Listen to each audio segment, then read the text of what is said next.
To the world, he was my protective brother. To me, he was my only family, my safe place. But when I trusted him with my deepest wounds, he handed them to the one who wanted to destroy me. But then, I became the nightmare he never thought his little sister could be. To the world, he was my protective brother. To me, he was my shield, my secret keeper, the one face that made every dark day a little brighter. After our parents died in that wreck, it was just us, Arav and me. He was barely 19, I was 13. He gave up college, dreams, love. For me. At least that's what I believed. We moved into a small flat in Delhi. We had no money, no relatives willing to help. But somehow, my brother made life feel less cruel. He worked 2 jobs, day and night shifts, and still came home with samosas and that silly grin. He taught me how to make Maggie, how to fight bullies, how to fake a smile when the world was too heavy. And I adored him. God, how I adored him. He was all I had. But life has a cruel way of showing you the truth. Not all protectors wear armor. Some wear masks. And Arav's mask was about to slip. I first saw her at the gate of my school. She wasn't a student. She wasn't even supposed to be there. She was older, maybe in her early 20s, long black hair tied in a lazy braid, her coal-smudged eyes watching me like she knew me. I thought it was a mistake. Maybe she was waiting for someone else. But the next day, she was there again. Same spot. Same stare. And again the day after that. I didn't tell Arav at first. I didn't want him to worry. He already had too much on his shoulders, and I didn't want to be another weight. But after a week of silent watching, I broke. Arav, there's this woman at the gate. She just stares. His face changed. Not panic. Not concern. Just stillness. Like he already knew. What does she look like? He asked, his voice flat. I told him. He didn't say anything. Just stood up and walked to the window, pretending to check his phone. That night, he didn't come home for dinner. That was the first time in years that Arav stayed out without telling me. And that was the night I knew. Something was breaking. The woman stopped appearing at my school, but I began to feel her everywhere, in the market, across the street from our flat, near the bus stop. Never close enough to speak. Just close enough to haunt. I finally confronted him. Who is she? Arav looked at me like I'd slapped him. He opened his mouth, closed it, then finally said, No one. She's no one. Stay away from her. But his voice trembled. And I knew my brother was lying to me. That night, while he showered, I did something I'd never done before. I unlocked his phone. It was wrong. I knew that. But I had to know what was pulling him into silence. And why that woman's eyes looked so familiar. What I found shattered something inside me. Messages. Hundreds of them. Between Arav and her. Her name was Ria. She wasn't just someone he knew. She was someone he loved. Or maybe once loved. But the messages weren't romantic. They were dark, angry, full of blame. You owe me this much. After what you did. She doesn't even know, does she? You're raising her in your lie, Arav. You don't deserve to be called her brother. Let me tell her the truth. Or I will. I stared at the screen, my hands shaking. Who was she? And what truth? The shower stopped. I barely had time to lock the phone and crawl under my blanket, my heart pounding so hard I thought he'd hear it from across the room. The next few days were hell. I watched him like a hawk, trying to pretend I hadn't seen. But every smile, every good morning, every how was school, it all felt fake now. His hugs felt colder. His silences louder. And then, Ria made her move. She found me near the library, waiting for my friend. She walked right up to me, no hesitation, no smile, and said one line that ripped my world apart. You think he's your brother? I froze. What do you mean? I whispered. She looked me dead in the eye. He's not your brother, Mira. He's the reason your real family is dead. And just like that, my whole life began to unravel. He's not your brother, Mira. He's the reason your real family is dead. Her words echoed in my ears like a curse.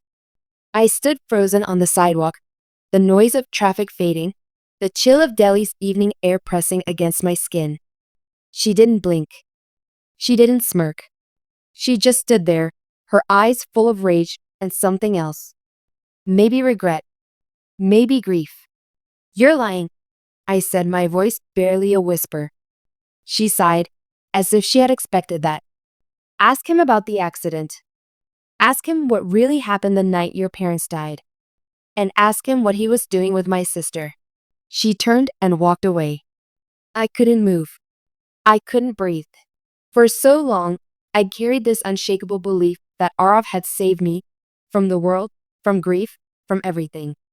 I didn't remember much of the accident, just flashes. Screams. Blood. A broken watch. A woman's hand reaching for me and then slipping away. But I remembered waking up in the hospital to Arav's face. I remembered him holding my hand and saying, "It's just you and me now, Mira. I've got you." He had promised me he'd always protect me. Now I wasn't even sure who he really was.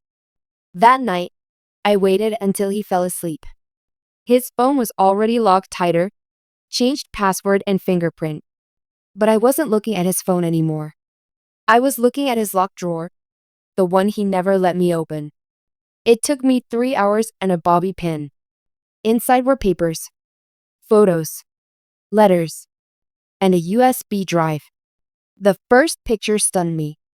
It was of our family, Mom, Dad, and me.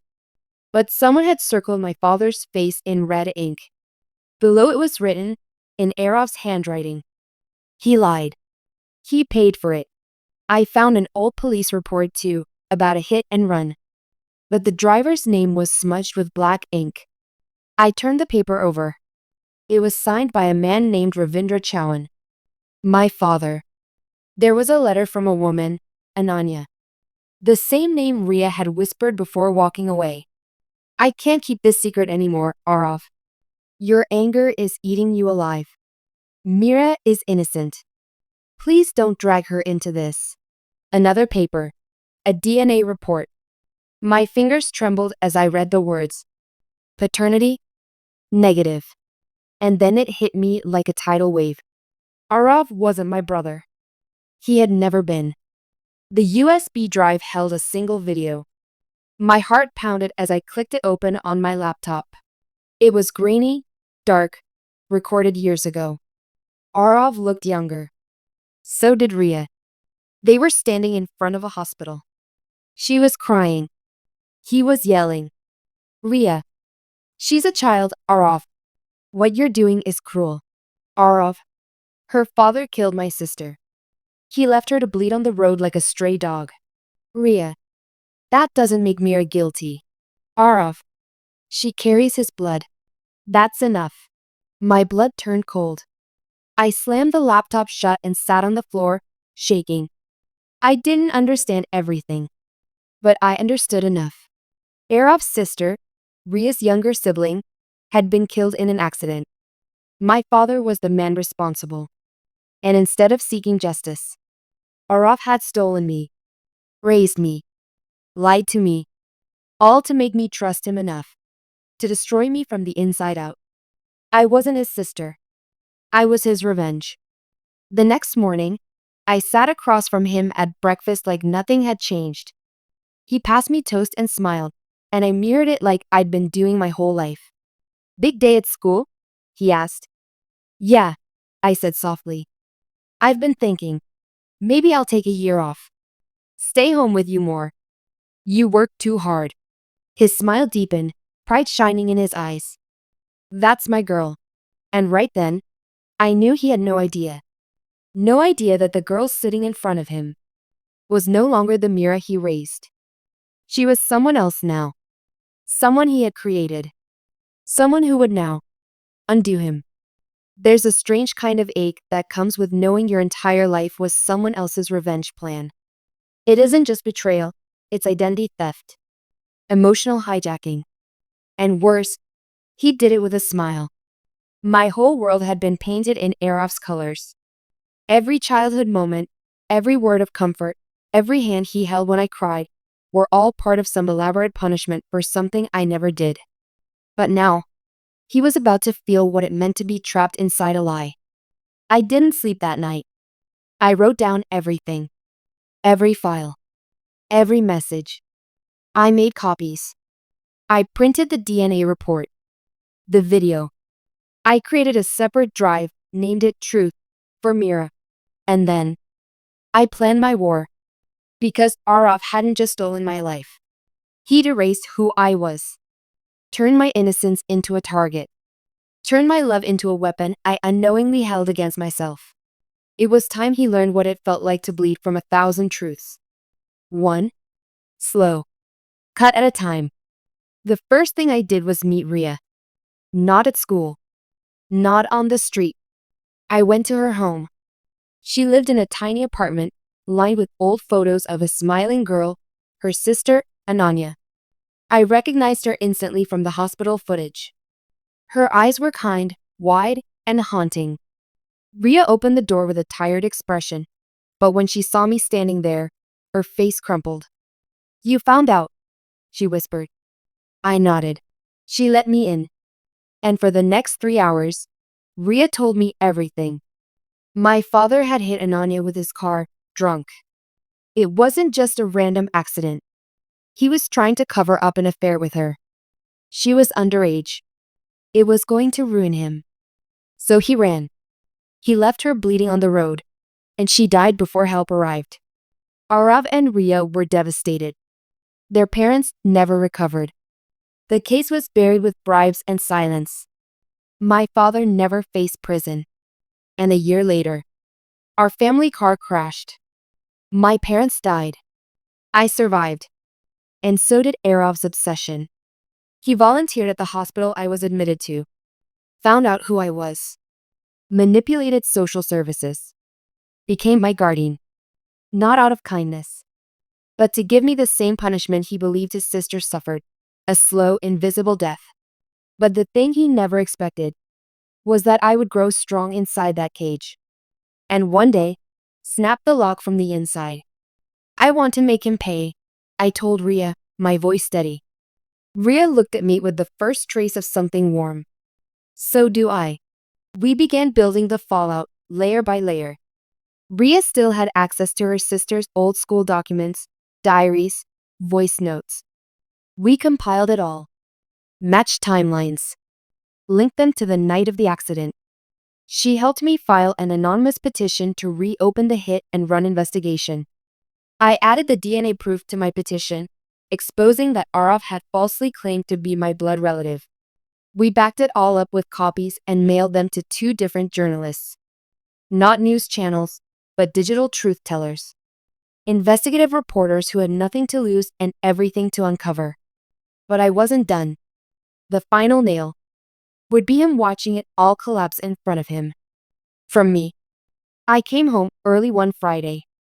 Arav was in the kitchen, humming, making chai and preparing my favorite paratha. A ritual he started when I was 14. "You're home early," he smiled. I dropped my bag. "Yeah, thought I'd surprise you." He turned. "Everything okay?" I nodded. "Actually, I have a surprise for you too." I handed him a small envelope. He looked confused but opened it. Inside was a single photo, Ananya's face. His smile faltered. "I met Ria," I said softly. His hand froze. I stepped closer. "I know who you are, Arav." He tried to speak, but I raised my hand. "Don't lie. Don't insult me more than you already have." I pulled out a small Bluetooth speaker and hit play. The audio began. His own voice from the hospital video.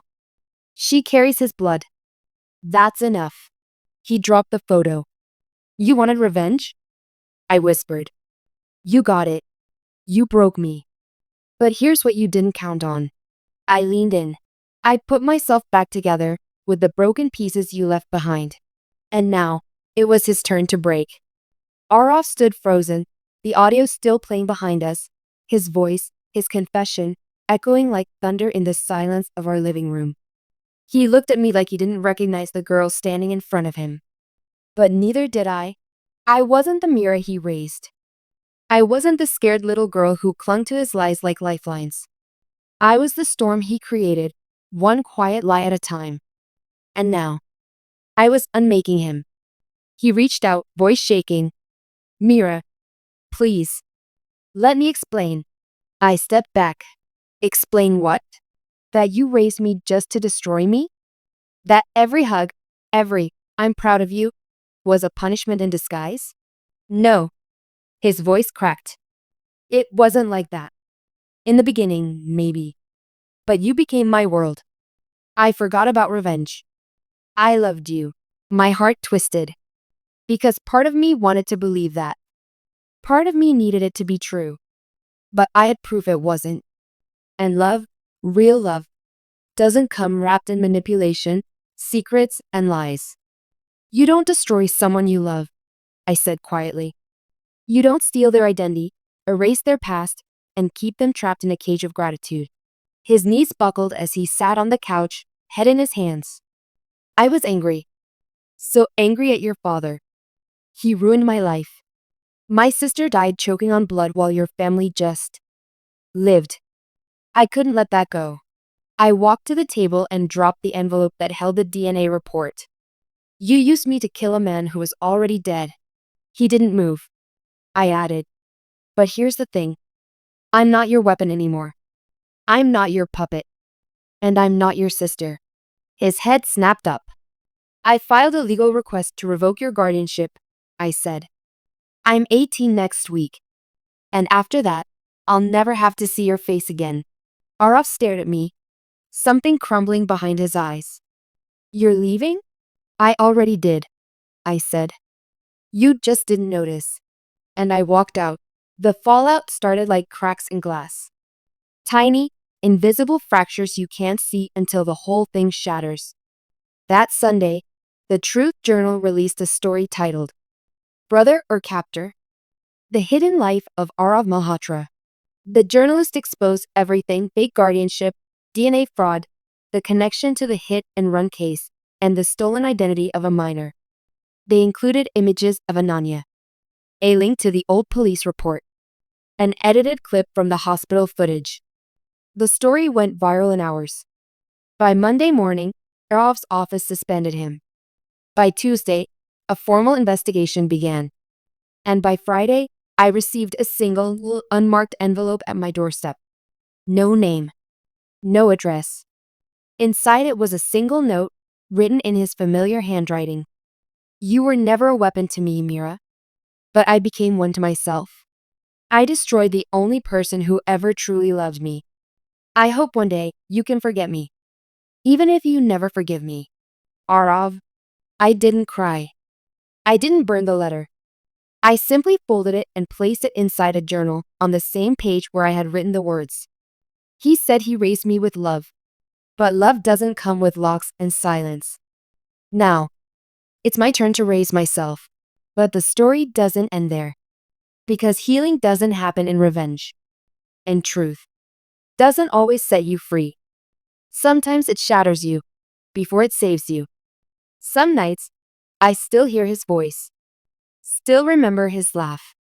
His awkward dance in the kitchen. The way he made the world feel safe. Even when it was fake. But then I remind myself that love given under false names isn't love. It's a leash. And I'm finally free. They say silence is peaceful. But after betrayal, silence becomes a scream you carry inside your bones. The week after Arov's downfall felt like walking through the ruins of a home I once believed was sacred. Every corner of our house, his house, held echoes of a lie. His scent still lingered on the cushions. His handwriting still labeled the jars in the kitchen. His notes were still stuck on the fridge. Eat well today. You forgot yesterday. Try to smile at least once, okay? And every time I looked at those words, my chest felt like it was caving in.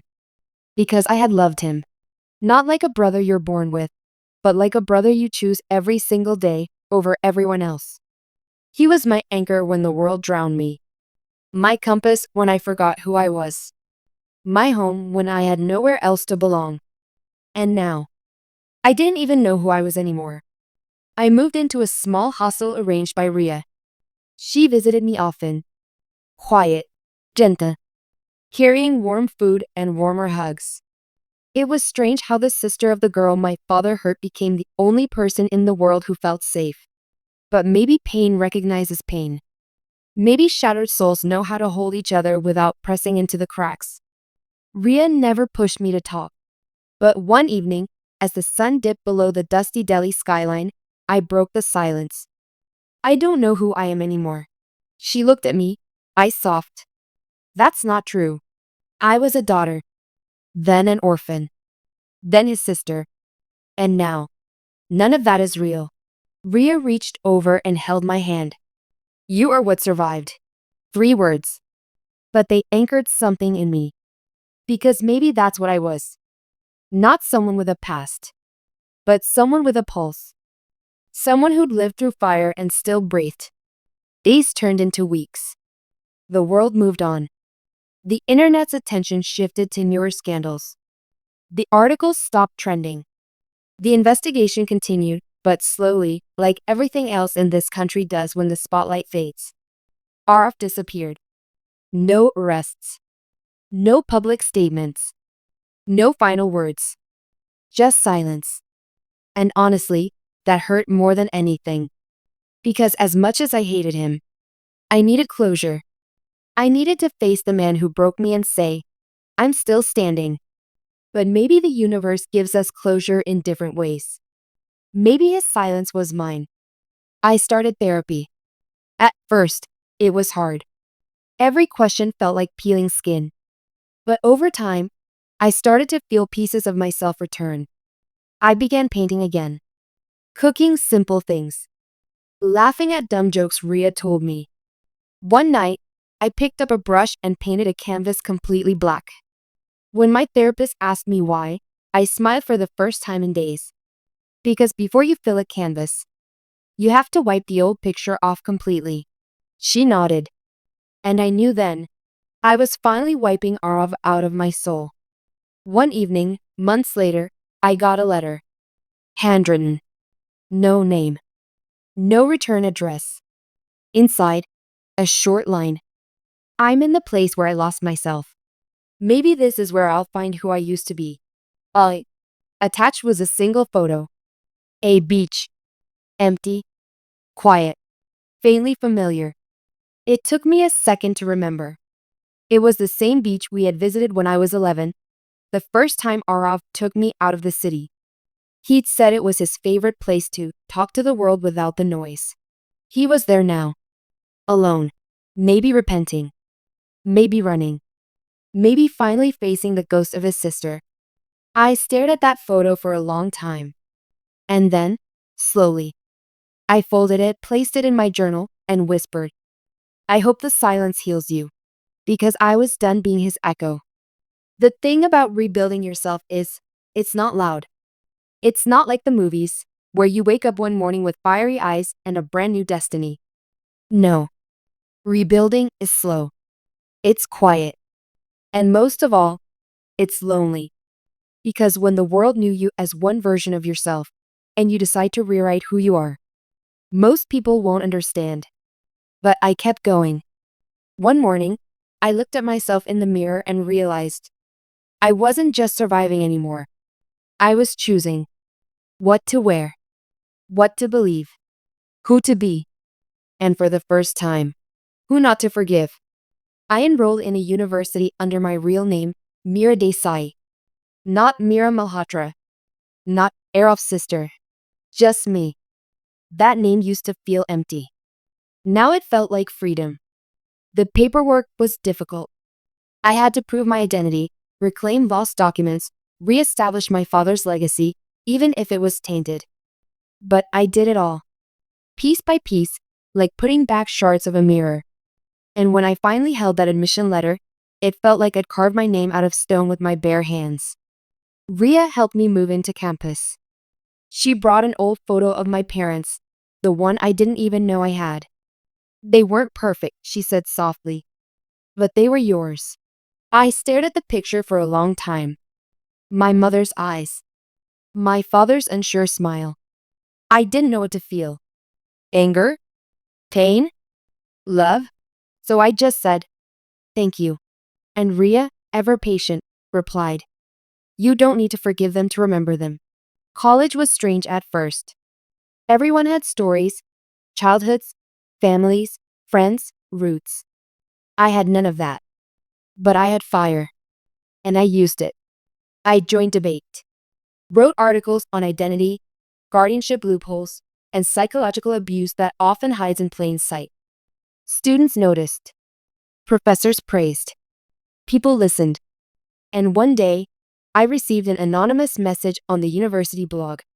You don't know me, but your story saved mine. That was the day I stopped doubting why I survived. But the past has a way of returning when you least expect it. 6 months after the article in the Truth Journal, I got a call from a woman named Nandita Verma, an independent documentary filmmaker. I'm doing a short series on invisible abuse, legal guardianship, emotional captivity, and psychological manipulation within families, she said. I read your story. I'd like to talk to you. I froze. Every instinct screamed no. But something deeper said yes. Because silence had protected him for too long. Now it was my turn to speak. We sat down for the interview. One light. One camera. One story. I told them everything. How a man who wasn't even related to me became my whole world. How he saved me. Just to break me. How I didn't even realize it was abuse until I found the truth buried in his silence. And how I rebuilt myself with nothing but scars and fire. When the interview aired 2 months later, I didn't watch it. But people did. Messages poured in. Survivors. Social workers. Strangers. And finally, one I didn't expect. A letter. From a lawyer. Stating that Arav Malhotra had filed a request to surrender full legal responsibility and publicly apologized in a sealed court document, withdrawing from all claims over me or my life. No explanations. No appearances. Just legal closure. The final lock broken. I stood in court with the lawyer as the judge read the statement. My hands didn't shake. My voice didn't crack. When the gavel struck wood, I felt it. The echo of finality. I walked out of that building as just Mira. No chains. No lies. No shadows. That night, I stood on my hostel rooftop, staring up at the stars. The city buzzed below. And I whispered the words I never thought I'd say. I'm not his anymore. Not his sister. Not his burden. Not his guilt. Just mine. My story. My breath. My second chance. And it wasn't revenge that gave it to me. It was truth. For a long time, I believed revenge had to be loud. I thought it had to look like courtroom drama, screaming matches, or watching someone fall in front of you. But I was wrong. Sometimes. The coldest revenge is silence. Sometimes. It's living a life so bright that the shadows that try to consume you can't even reach your ankles. And sometimes. It's giving the monster a mirror and letting him rot from the inside out. That's what I became for Arav Malhotra. His mirror. His silence. His punishment. Months passed after he legally stepped away from my life. No news. No sightings. No updates. It was as if he'd vanished into the same emptiness he once pushed me into. And maybe that was the justice I didn't have to lift a finger for. Because guilt, when faced without distraction, is a prison more brutal than anything iron bars could offer. But one day, I received a final envelope. No name. Just my name in a handwriting I knew like my own heartbeat. Inside it, a chess piece, a black queen, and a note. You were always the smartest player. I thought I controlled the board. But you became the move I never saw coming. Aim. I stared at it for a long time. It didn't feel like victory. It felt like ending. Not revenge. not rage. Resolution. I didn't reply. I didn't need to, because the game was already over. I didn't just survive his betrayal. I dismantled the identity he tried to cage me in. I turned every scar into a map, and I followed it, straight to myself. I graduated at the top of my class, got invited to speak at women's rights seminars, even published my first book, a collection of essays on psychological abuse within families, titled The Brother Who Wasn't. It sold thousands. But more than that, it helped others name what had happened to them. And that's when I knew that was the revenge.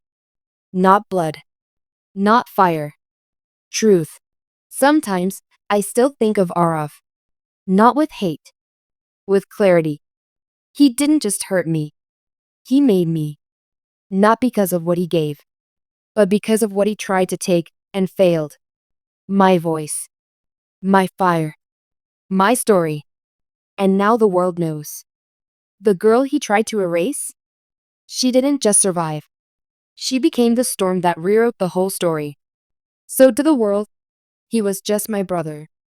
To me, he was my safety, my shelter, my everything. Until I discovered the secret he buried deep inside. But then I became the checkmate he never saw coming.